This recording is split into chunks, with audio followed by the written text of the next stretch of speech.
Okay, real brief introduction. Then I have a young lady named Skylar Clark come up. We, for many years, have been a part of helping a group in Marshall called Friends of Marshall. I got involved in it because of Jerry Cargill. He did his usual thing. He asked me for money, and so I gave him some money. And since then, our church has been very active in trying to help that group over there. Because I will tell you this, and she may not tell you that, many times when an animal is rescued out here, you don't know what to do with it. So you call me. And so a lot of times I have to call Jerry, Ed, other people, and I say, will you help us? And they can't always take them. You know, the shelter's full sometimes. But they have. And they've helped us get them shipped off and cared for. You know, so basically we end up being foster parents for a while. And so it's remarkable that the things they do, I mean, we're not just supporting this group. We're supporting some other groups that care about animals and that's all of you in this room. But so at this time, I want to ask Skylar to come up, and we're going to talk a little bit. Y'all welcome her. Give her a hand.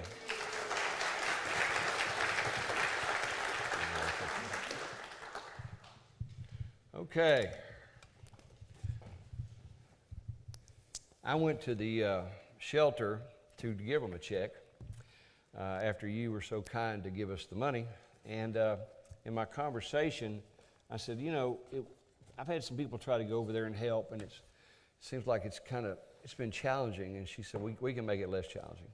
So we asked Skylar to come today to talk to you about what they do over there, and then to tell you ultimately what some things you can do if you choose to. So I'm going to start off. We're glad you're here.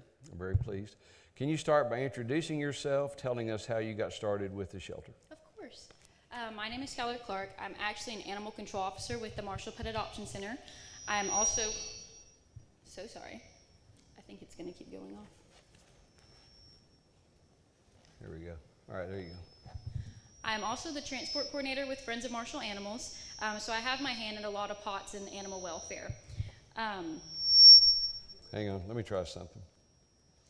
I'll turn mine on and off. Don't do that. Is that good? That's good. There you go. Perfect. So when I was 19 years old, I had 5 female dogs that lived down the road from me. They all got pregnant at the same time, and they all had babies at the same time. A few months later, there was 28 puppies running up and down our road. I had nothing to do with animal welfare at the time. I knew nothing about the animal shelter or how anything in animal welfare worked. So I did what any responsible 19-year-old would do at the time, and I called animal control, and I told them to handle it.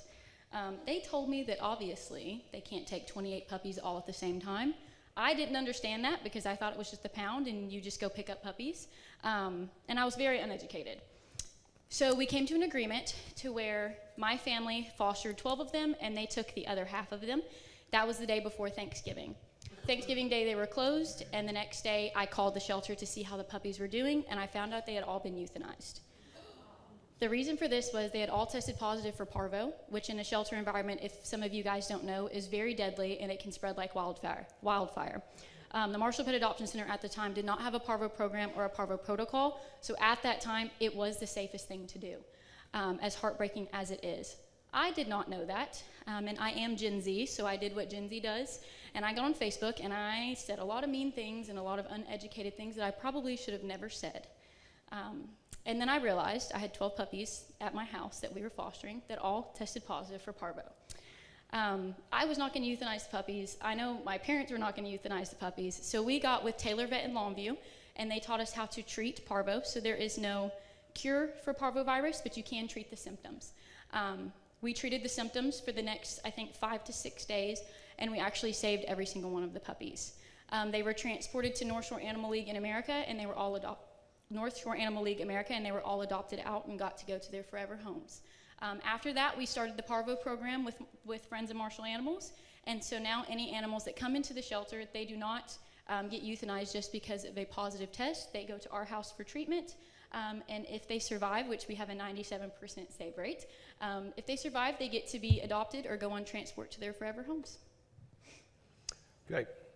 So tell them what Friends of Marshall Animals is and how does it work with the shelter, because they're working together. Of course. So we're 2 separate organizations, but we work very closely hand in hand. So The easiest way to explain it is the Marshall Pet Adoption Center is the building. So it's the staff that works there, our 3 animal control officers and our director, and it's the building. Friends of Marshall Animals is the organization that helps with the municipal shelter. As some of you guys probably don't know, the Marshall Pet Adoption Center used to be the oldest shelter in Texas with one of the highest euthanasia rates in the country. So it was 57 years old, and some years had a euthanasia rate of 97%. Yes. So what Friends of Marshall Animals did before we got the new shelter built was they came together as community members and said, it's time for change. We need to do something. We're not doing this anymore. So they got together and they raised about, this far, I think they've raised about $3 million so far. And what they do is they run our programs, like our transport program, our volunteer program, our foster program, and our spay and neuter program.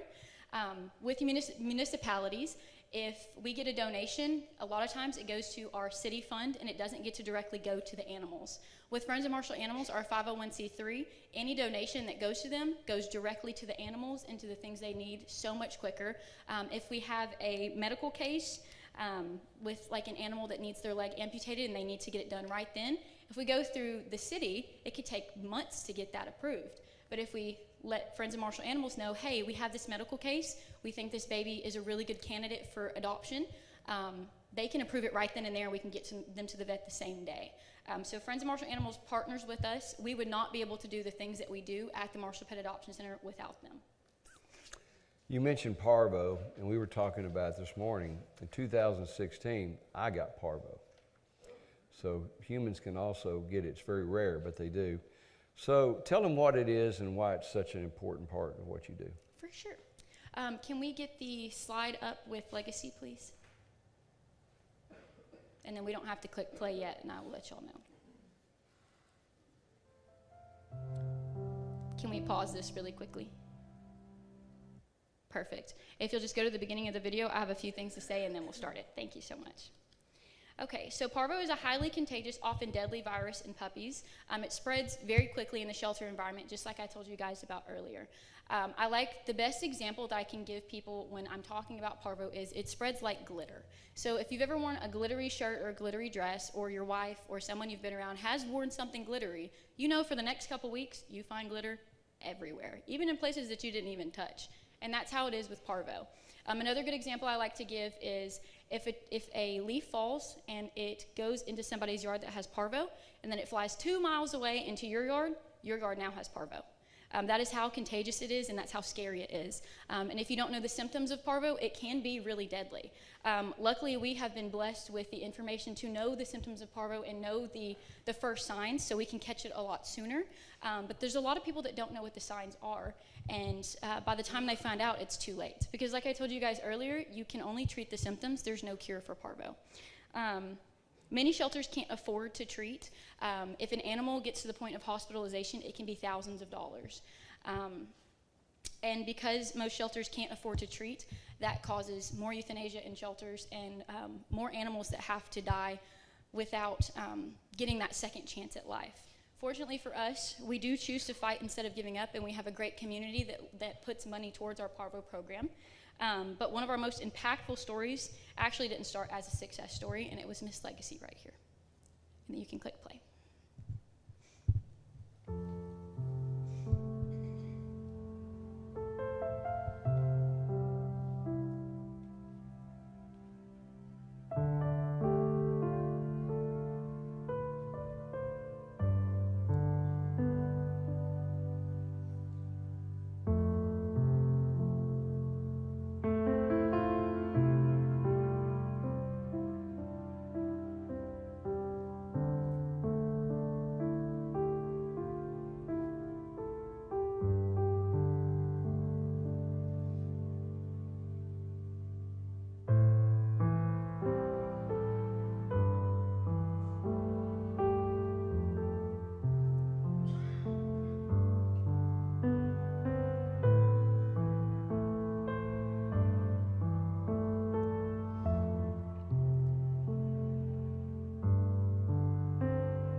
You gotta lick the water, you're just doing it.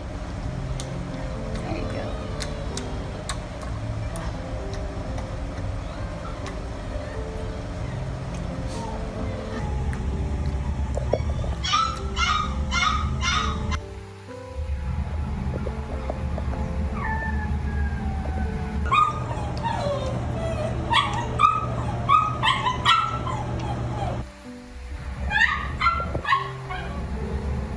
Oh, you got it.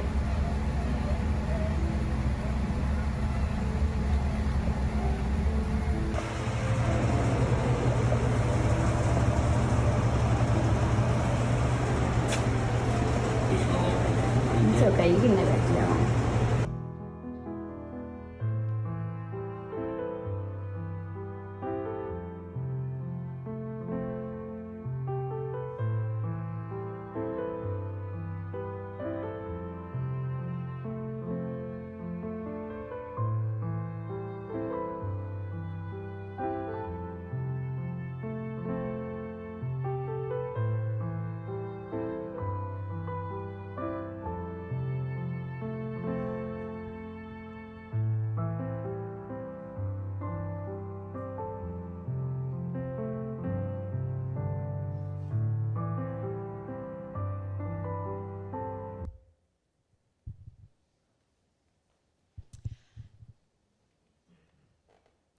Anytime I tell the story, I tear up, so give me just a sec.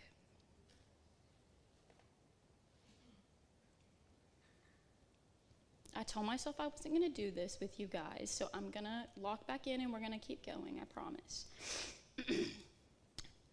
Legacy didn't survive, and that was devastating. But her story didn't end there. After we lost her, I knew I never wanted to feel that helpless again. Whew, excuse me, guys. I've told this story a million times. I'm so sorry. I didn't want the next puppy to have the same outcome simply because we didn't have access to something better. Shortly after her case, I had the opportunity to speak at a national conference about our Parvo program, where I got up on stage and told Legacy's story. I told them about Marshall. I told them about what small shelters in the South are facing every week. That presentation ended up winning a grant competition. And with that funding, we were able to purchase the new CPMA injection, a medication that has completely changed the survival rate for puppies. CPMA stands for Canine Parvovirus Monoclonal Antibody. And I just want to let you guys know, I looked at myself in the mirror and I practiced that for 30 minutes saying that for you guys today. So what the CPMA injection does is, the easiest way to explain it is it stops symptoms where they're at. So with Parvo, the symptoms are not eating, not drinking, bloody diarrhea, and lethargy and vomiting. So if you just have one of those symptoms, like they're not drinking, and you give them the injection, then at that point, all you have to do is sub-Q fluids and everything else stays the same. It is an amazing purchase that we have made, and we have saved so many more babies because of it. But that medication isn't cheap. One case costs $1,300.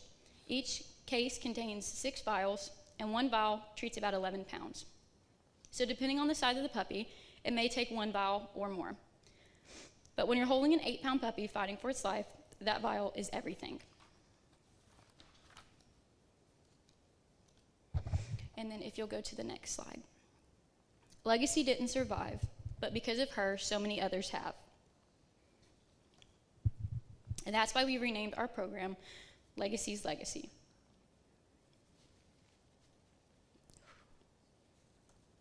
Every time. Oh, goodness. Her life created something bigger than one outcome. Sometimes impact isn't measured by how long someone survived, but by what changed because they were here. After losing Legacy, it would have been really easy to just give up. But Galatians 6:9 says, "Let us not grow weary of doing good, for in due season we will reap if we do not give up." And that's what her story taught me, not to give up. And because we didn't give up, so many animals have survived Parvo and be able to be adopted or transported to their forever homes. All the babies that you see on the screen are actually survivors of Parvo after we started Legacy's Legacy. Each of these animals got the CPMA injection and survived because of the CPMA injection. And then I'm ready for the next one. Okay. I mentioned earlier that I've taken several dogs over there, and they transport them. So explain to us a little bit what is transport and why it's so important to a place like ours. Of course. So transport is when we move animals from areas that are overwhelmed with overpopulation to areas where there are more adopters. The easiest way to say that is, obviously here in the South, we have a horrible overpopulation problem. We see it every single day. We see animals on the side of the road. We see people giving away puppies in the Walmart parking lot. Up north, they actually don't have this issue. They have an underpopulation issue. We simply do not have enough local adoptions to keep up with the number of pets that are coming into our shelters. The northern areas have better spay-neuter laws and resources, and because of this, they don't have as many animals to place, and they do not have the same issues that we're dealing with. If we did not transport, healthy adoptable animals would run out of space. Transport ensures that no healthy adoptable animal is euthanized for space.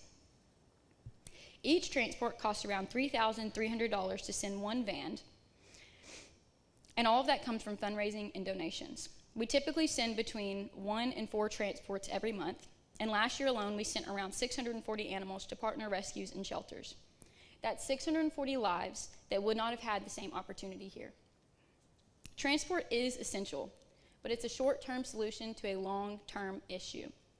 We cannot transport our way out of overpopulation. It buys us time, it creates space, it allows us to keep saying yes, but it will never end without real changes. If we want fewer kennels, fewer emergency transports, fewer puppies fighting parvo, we have to address the root, and the root is overpopulation. If transport isn't the long-term solution, how do we actually fix the problem? So overpopulation has been a problem for generations. And the hard truth is, it's a human-made issue. Animals are not creating this crisis, we are. For decades, communities have tried different solutions. We've tried mass euthanasia, we've tried moving animals across the country, and while both of these things may create a short-term relief, we have seen that long-term, they do not solve the problem. Euthanasia for healthy adoptable animals is cruel and inhumane. Transport saves thousands of lives a year, and it's absolutely necessary while we work towards a solution, but transport cannot be the solution. We cannot move our way out of the problem. There's only one proven long-term solution: spay and neuter. That's why Friends of Marshall Animals created Let's Fix Marshall. This program provides vouchers to make spay and neuter affordable to people who need the help, because cost should never be the reason more puppies are born into a system that is already overwhelmed. Our vouchers work with 2 places that charge less than $100 to have your pet spayed or neutered, and our vouchers also cover the whole surgery so that pet owners can do the responsible thing. The most compassionate thing we can do is stop suffering before it starts. Proverbs 27:23 says, "Be diligent to know the state of your flocks and attend to your herds." Spaying and neutering is a part of attending to what has been entrusted to us. What other programs do you have that support animals and families in our community? So before I go on to what I actually had on my script, when we were sitting and talking and you were talking about things that you guys do for the community, I remembered one huge thing that we do at our shelter that I actually didn't put on the script. We do have a food program at the Marshall Pet Adoption Center. We feed our animals at the shelter the same food that the city pays for. So any donations that we get to give back to the community. We've had so many people come in and say, I want to keep my animal, I just can't afford food. It's between my bills, keeping the lights on, or feeding my animals. In any situation, if somebody comes in and asks for help with food, or anything that we can give them or we can provide them, there's no question. I don't ask to see your bills or how much you make or what's going on in your life to prove to me that you need this help. Because if somebody's coming to our shelter and they're asking for help, we give them the help that they ask for. So with that, I forgot about that part, so I'm going to get back into the other things that we do. Spay and neuter addresses the root of the problem, but we also have programs that meet animals and people right where they are. For community cats, we operate a TNR program, Trap, Neuter, and Return. It humanely reduces the stray cat population over time.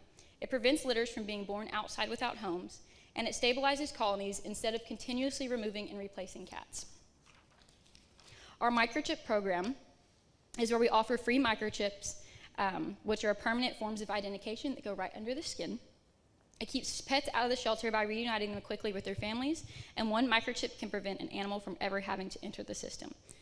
Since we started this program last March, there's actually been, I counted, it was 13 when I counted it last week, 13 animals that we microchipped that we actually found in the field on an animal control call and just reunited them right back with their families. So they didn't even have to come to the shelter. We had our microchip scanners in the truck, we scanned them, looked up that number, and we just took them straight home. That's 12 animals that weren't microchipped before our program that could have ended up in the shelter and could be sitting there still to this day. We also have a Mud Degrees program that works with students. It teaches empathy, responsibility, and kindness through interaction with dogs, because the way we treat animals often reflects the kind of community that we are building. Our program leaders take a shelter dog to our second graders to teach them humane education. Every single Mud Degrees dog that we've had in these programs that's gone to the second graders has been adopted, by the way. Our leaders of those programs get really excited when the dogs get adopted, and then we're like, oh no, now we have to figure out which dog we can take to the second graders. And it usually takes about 2 weeks before they end up being adopted. It's a great program. One of my favorite programs is called the Make My Day program. It allows community members to take a shelter dog out for the day. They get a break from the kennel, they get exposure, they get love, and sometimes they get adopted because of it. You do not have to be a foster or a volunteer to be a part of the Make My Day program.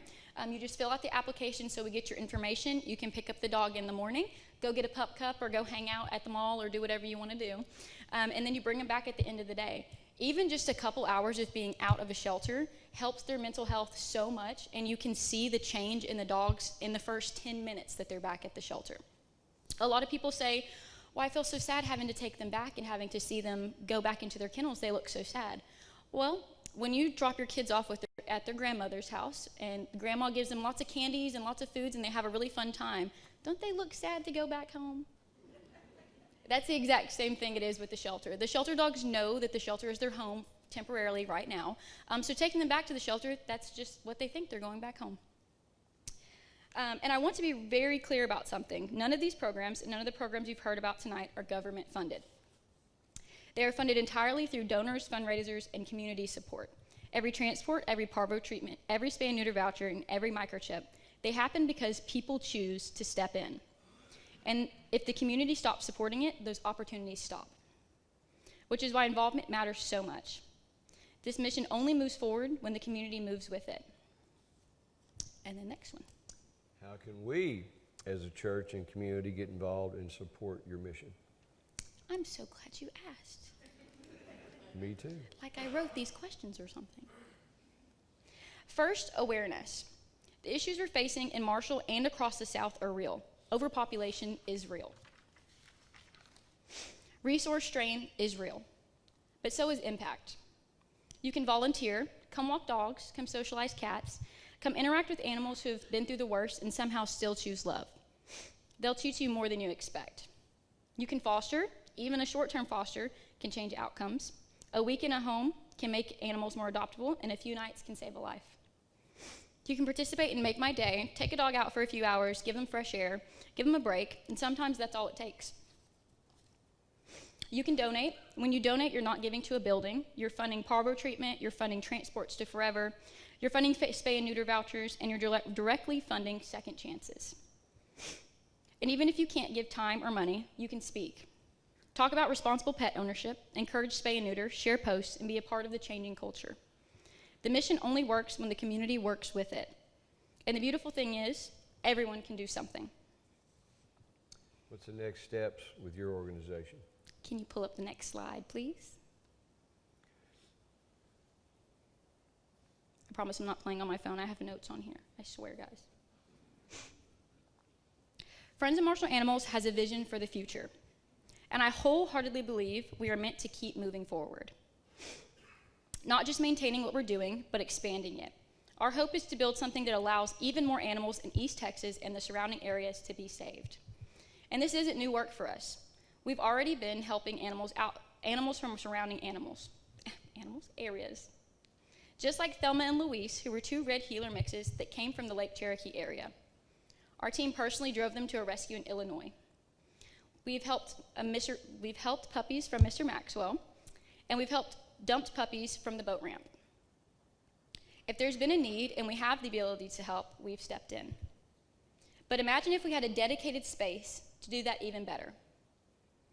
Land has been donated to Friends of Marshall Animals. as you guys see up here. And our vision is to build a transport hub.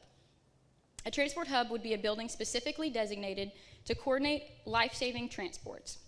Animals would come here before their transport day. They would have space to decompress, space for final medical checks, and space to rest. And on transport day, the van would arrive and they would head towards forever. This wouldn't just help Marshall. It would allow us to serve more of East Texas and the surrounding areas. It would allow us to build stronger relationships with shelters and rescues that have the space and resources that we do not have. It would allow us to say yes more often.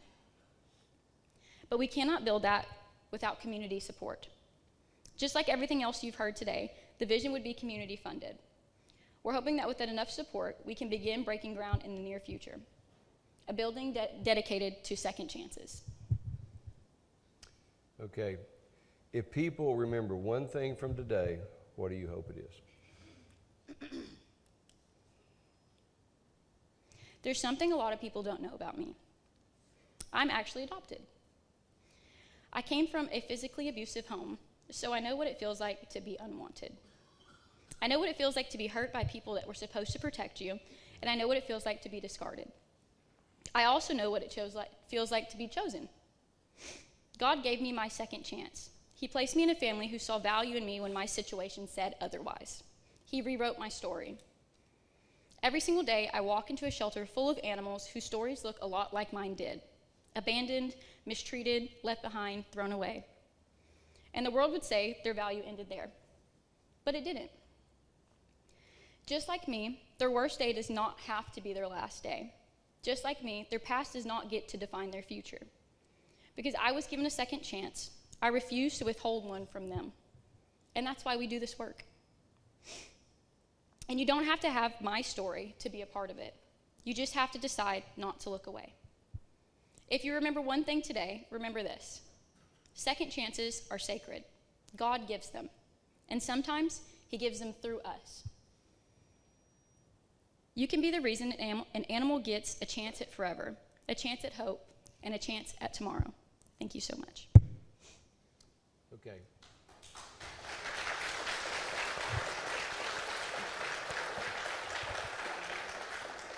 I didn't know the last part of the story. That's remarkable. The one thing that they've offered to do for us, because we don't live in Marshall, we live at Lake Cherokee. We're kind of in the middle of everything. You know, we got Henderson, Kilgore, Longview, Marshall, but I'm more familiar with Marshall just because of my relationship with Jerry. And so I would just say this to you. If this touches your heart in any way, let us know. They've offered to come here and train us here at the church on a Saturday or something like that to tell us how to do this, what the right things to do. And so if you're interested in that, let me know. Let Bill know. We'll try to get a date or some couple of dates set up, maybe some options for you. I know you're busy, but also know that in a community like the lake, the more that we can help them move these animals through the process, and I've seen it firsthand, it allows us to continue to help people. The need is unbelievable around here. I laughed when I walked up here today. We're feeding a cat right here. We need to dump the water out of the house, by the way, but okay, you got it, perfect. So, I mean, y'all, I know we had a dog around here for 2 years. Remember CD, church dog? Wendell finally came and got him, but you know, we do a lot of that already, and I know how I know how you are. I know that your hearts and the way you love. So let me do this. Let's close with a quick prayer. Hold my hand just a minute, please. For this day, God, we're thankful. We do believe in a God of unlimited second chances. And for the fact that we had this young lady come speak to us today and touch our hearts, I pray, God, that as we leave here today and we enter into prayer with you, that you'll let us know what you need us to do next. It can be financial, it can be time, it can just be simply by prayer. Whatever you want us to do, you'll let us know. That's the way your Holy Spirit works with us. But for this moment in time and for this day that we celebrate together, we thank you. In your Son's name we pray. Amen.